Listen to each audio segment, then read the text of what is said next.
Hello dear students. In the previous class, we were discussing phrases and different types of phrases. We have seen noun phrase, adjective phrase and adverb phrase. Today in this class, let us look at clause. I had given a brief explanation about clause in the previous class. I will be explaining it more elaborately in this class. Let us begin. We have seen a clause is a group of words that has a subject and a finite verb. It makes complete sense on its own. And here we have some examples. The students are eating their lunch. Priscilla is stitching a handkerchief. All these sentences can stand on their own. So, a simple sentence that can stand on its own is called an independent or main clause. Now let us look at some other sentences. Who works in a factory? When she returned home. In these sentences, we get the meaning, but it is not clear. These sentences are grammatically correct and they have a subject and verb. But when we look at its meaning is not that clear. It requires something else to complete its meaning. That means these sentences cannot stand on its own. So these types of sentences are called subordinate clause or dependent clause. In order to complete its meaning, there should be a main clause.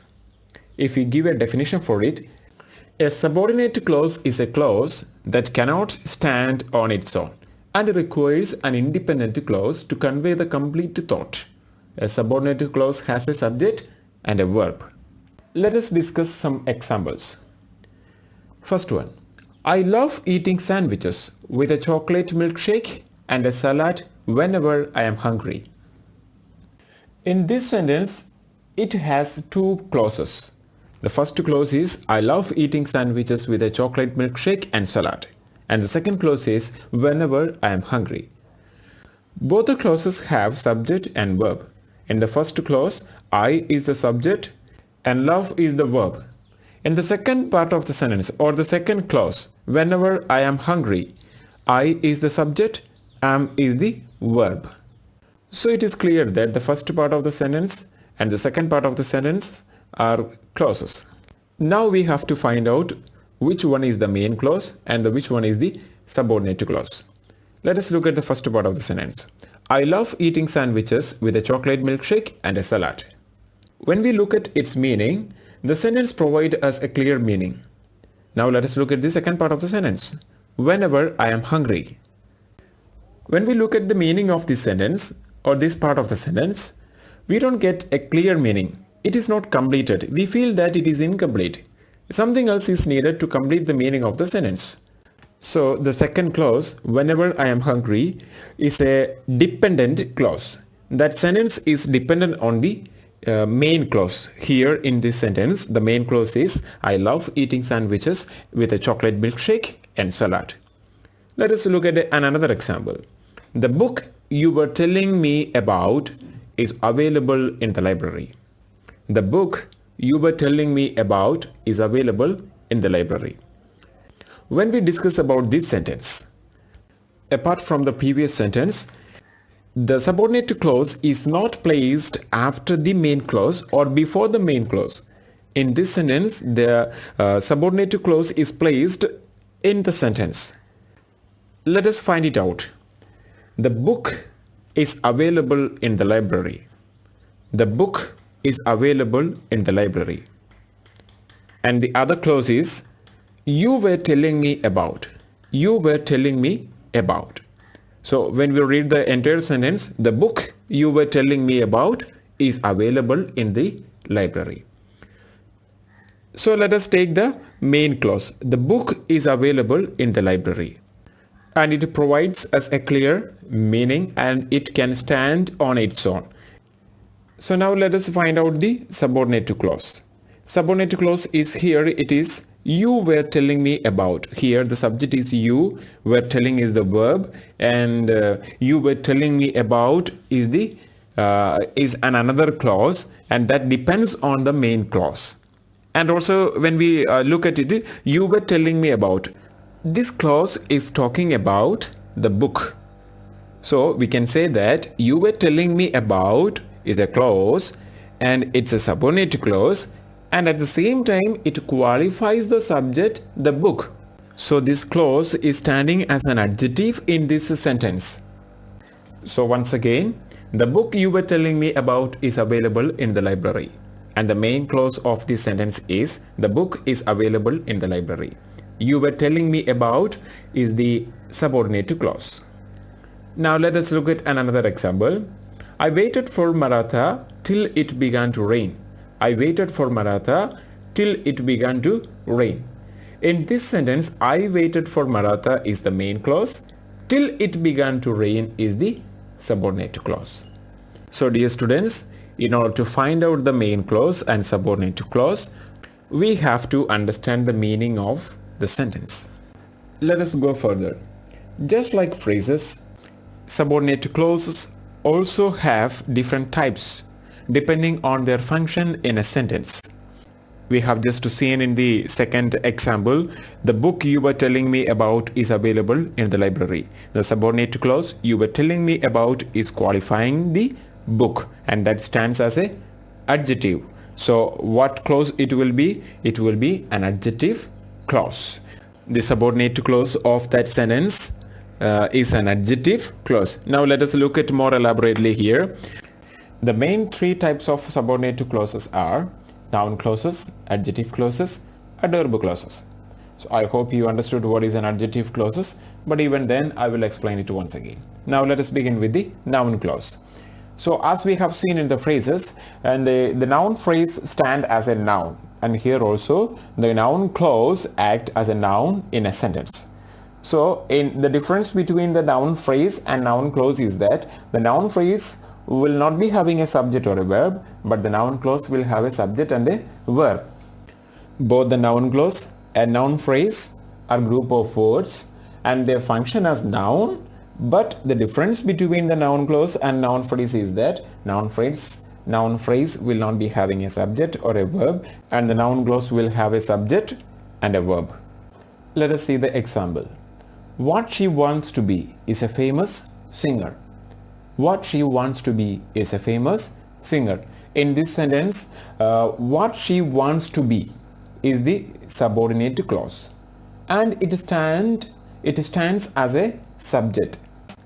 As this sentence or as this subordinate clause stands as a subject, it functions as a noun. So the subordinate clause can be called as a noun clause. Let us look at another example. The woman explained how she started her own travel agency. So the woman explained how she started her own travel agency, and here in this sentence, the subordinate clause is how she started her own travel agency, and that stands as an object. So that also is called as a noun clause. Now let us look at the adjective clauses. As it is clear, adjective clause also will be standing or act as an adjective in a sentence. We spoke to all the students who sat for the examination. Here in this sentence, who sat for the examination is the qualification of the students. So students is a noun. So we know that the adjective qualifies a noun or a pronoun. So who sat for the examination is a group of words. It has a subject and a verb, and here the subject is who and sat is the verb, and this clause qualifies the object student. So this is the adjective clause. And the previous example we were discussing, the book you were telling me about is available in the library. You were telling me about is the subordinate clause, and that qualifies the noun, the book. And the next example which is given in the book itself is that the book which Rahul told us about is a very interesting and read indeed. The book is a very interesting and read indeed. And the book which Rahul told us about, so the subordinate clause is which Rahul told us about, and that is the qualification of the noun or the subject, the book. So which Rahul told us about is also a subordinate clause and an adjective clause. Now let us look at the next one, that is adverb clauses. Adverb clauses also act as a adverb. So for example, we can go on holiday wherever you like. We can go on holiday wherever you like. In this sentence, we can go on a holiday is the main clause. Wherever you like is the subordinate clause. And what type of subordinate clause is that? Adverb clause. When we find out the adverb clauses, we have to keep in mind regarding the adverbs also. There are different types of adverb clauses are there. We have already studied the different types of adverbs also. For example, adverb of manner, adverb of place, adverb of time, adverb of reason, adverb of condition, concession, etc. So we have to keep in mind those adverbs also. So already we know that in order to find out the adverb of manner, we have to ask the question how, and the place where, and the time when, etc. Likewise, we have already studied that one, so I don't want to explain it more. So we can easily find out the adverb clauses also. We just want to ask the questions that we have studied for the adverb of place, adverb of manner, adverb of time, etc. So here also let us look at this example. We can go on a holiday wherever you like. Where we can go on a holiday? Wherever you like is an adverb of place. So wherever you like is a subordinate clause and it qualifies the verb. Let us see another example. I love eating sandwiches and chocolate milkshake and salad whenever I am hungry. Here the subordinate clause is whenever I am hungry, and it qualifies the verb, and it is adverb of time. Whenever I am hungry, so it is adverb of time.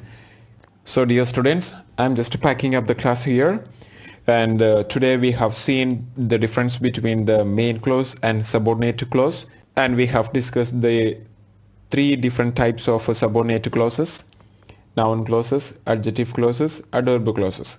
And dear students, as we have studied already the adverbs, you have to look at the page number 4 and the different types of adverbs given over there.